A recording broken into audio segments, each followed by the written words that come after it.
So 2005,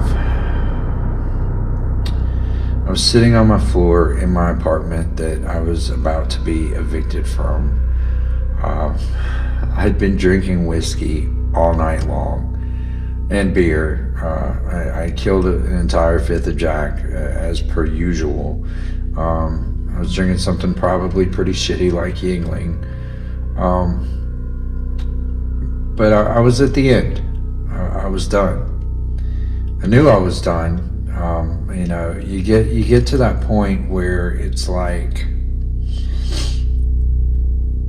you think about the people that you could hurt. I mean, not physically. The people that might possibly be impacted by your passing. You think about those people in those moments, and normally that's the type of thing that kind of snaps people. It brings you back. Even for a moment, it stalls you. It stalls you. But you hit that point where it's like, if you're dead, you're not here to witness it. You're no longer alive to feel the guilt of the effect of your death on others. And it becomes a very selfish but very dark kind of logical moment, regardless of how selfish and dark it is. But you get that moment, and when you're in that moment, nothing matters. Like, you can go. Like, that's when you know it's done, when you don't care. And that's where I was. And it's sad, and I'm ashamed to admit that and to say that out loud. But that's where I was. I've been there again since then, but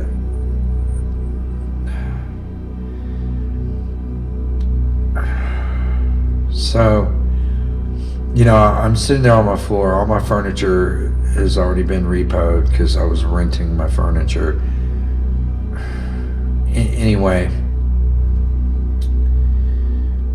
I had a rifle that had been gifted to me. So I was unfamiliar with this rifle. I didn't know much about it. I'd never taken it out to shoot it. I'd never done anything with it. It just, it was a gift, and I thought it was cool. Well, I put a bullet in the chamber, and I put that rifle in my mouth, and I pulled the trigger. Obviously, nothing happened. It's still here. But I kept pulling the trigger, crying my fucking eyes out. I kept pulling the trigger and just shaking the rifle and crying, and I didn't understand why this wouldn't work. So mind you, this is like probably 6:30 in the morning.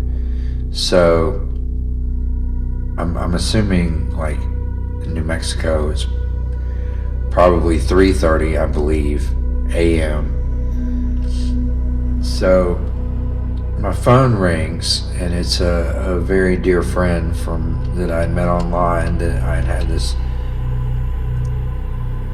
long, really intense online kind of friendship, relationship kind of thing with. It was, we talked on the phone almost nightly. We lost touch for a little while when she had moved or something. I don't remember specifically, but she called me, and I hadn't talked to her in a while. At that point in time, I had become pretty toxic and isolated myself from everyone because I didn't feel like I deserved anybody in my life. The way I was drinking and using, I just, I wanted to die. That was my goal, and I wanted to push everyone away from me. I wanted everyone to be mad at me beforehand so they would feel relief upon my death rather than be saddened. But so my phone rang and it was her, and I answered it and she was crying. So I'm just like, what's wrong? And she's like, I just had this horrible dream that you died. So I'm like, well, it's real fucking weird because I'm trying to kill myself right now. Like, I've got a rifle in my mouth and I can't get it to fire, and I'm just like, I just want to die. Like, why would this not happen for me? Like, what am I doing wrong? I can't even fucking kill myself. But so she was supposed to be going to this like art school or fashion school, something in New York that she had dreamed about for I don't even know how long. She finally got accepted, and she was leaving the next week to go to that school. And she's like, don't do anything, don't go anywhere, she's like, please just stay put, get rid of the rifle. She was like, promise me you're not going to do anything. She's like, I'm going to the airport right now, I'm going to trade my ticket and get a ticket to where you are. She was like, I'm going to come there and I'll stay by your side however long you need me for, and that fucked me up. I mean, I'm really grateful for that. But that was like,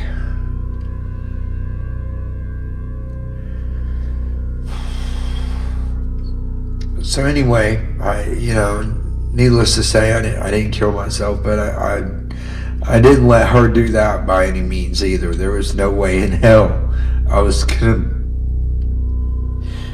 interfere with someone else's fucking dream.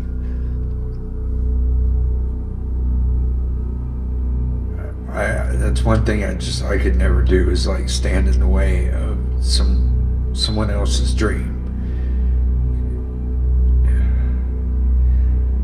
I don't think I'll ever like fully or truly achieve my own dreams. God damn it. But I've never had the opportunity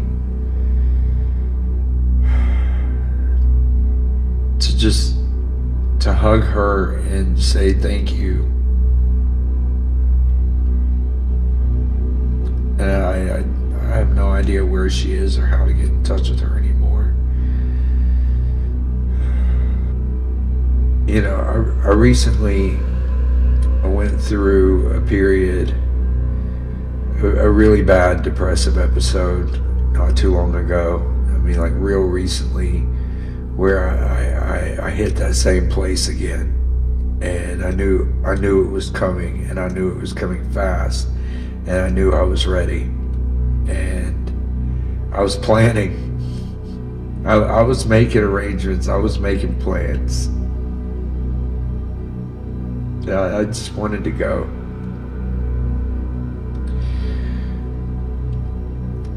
But I had that second round of thoughts. I stalled out, and I really started thinking about it, and the people, people in my life mattered this time. And I don't know, of course my cat, and the friends who have been by my side and understand.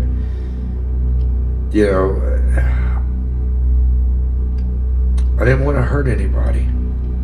I didn't want to be the cause for anyone else to go through what I'm going through.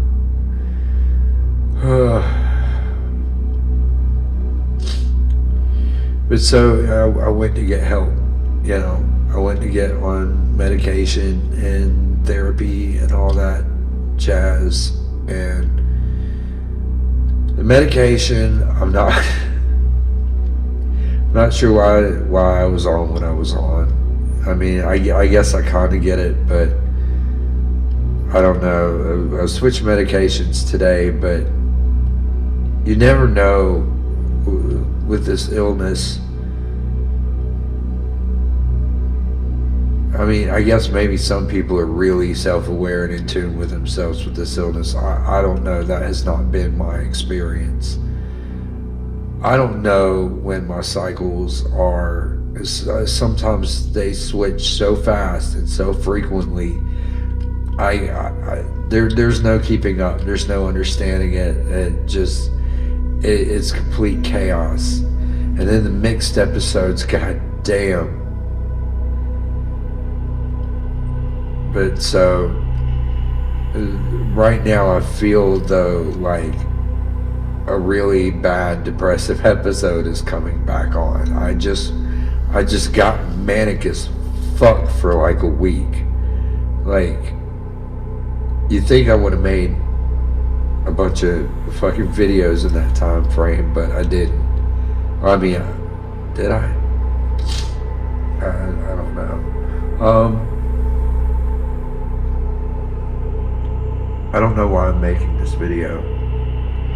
But, you know, it's like, I think about all the celebrities, all the people who've gotten so much shit about the things they've done, but at the same time, they have helped so many people, regardless of the backlash and the criticism that they've received, like, online and from the media and shit like that.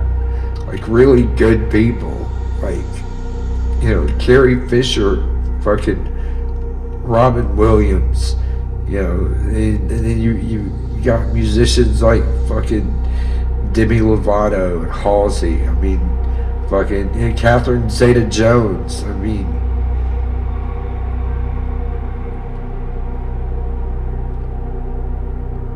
people that I'll never be. Well, I mean, people that I'll never.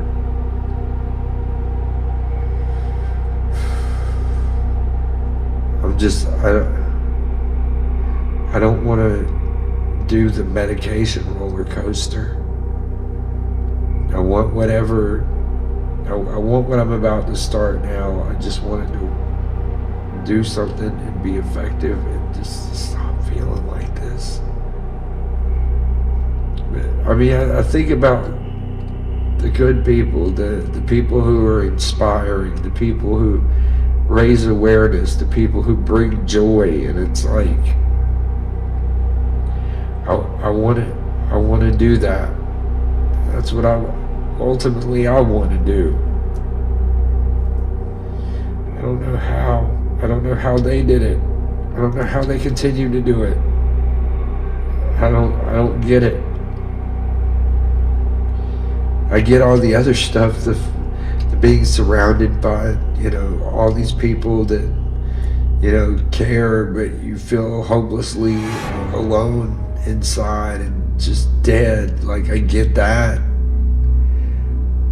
I get feeling detached, isolated, and disconnected, apathetic, misanthropic. Like, I get that. But how to still, like, give.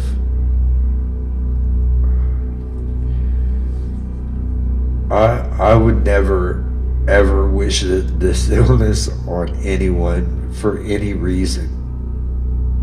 I would use fucking death magic against somebody before I would wish bipolar disorder on them. But point being, given the number of strong, wonderful, influential, inspiring people there are in this fucked up world that have bipolar disorder. I'm kind of proud of it, I guess, if it makes me anything like them.